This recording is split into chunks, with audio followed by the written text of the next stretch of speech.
So my today's extempore is going to be on rural-urban migration. So there are basically three types of migration: intrastate migration, interstate migration, and seasonal migration. And if I talk about why migration happens at the first place, so number one is the infrastructure gap. There are better healthcare facilities, there is better education which is present in the urban areas. So that is why people move from rural to urban for a better standard of living. Number two is the employment. There are not very much jobs in non-agriculture sector in rural areas. So for a better job in maybe construction, in maybe industries, people move to urban areas. Number three is the agrarian distress.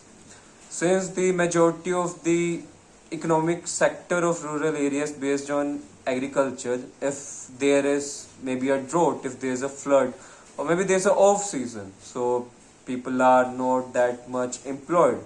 So that's when they move from the rural area to urban area for having a better life. And is there advantage or disadvantage to this? Yes, there is advantage and disadvantage. If I talk about disadvantages, number one is the increase in population density.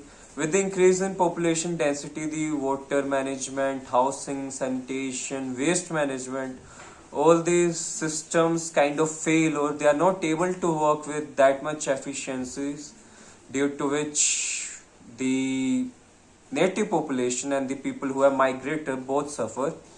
And then there is increase in slum areas. When the slum areas increases, the criminal activities increases, the diseases increases, which is a problem. Number three is the increase in criminal activity. Since the resources are limited and the competition is high for those limited resources in urban areas, this increases the criminal activities in those urban areas.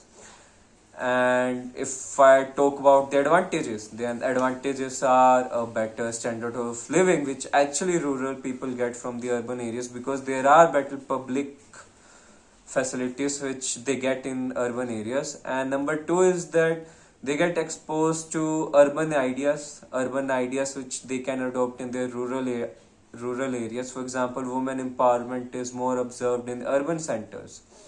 So what the rural people can do is adopt those ideas in their rural areas, which is actually good for their growth.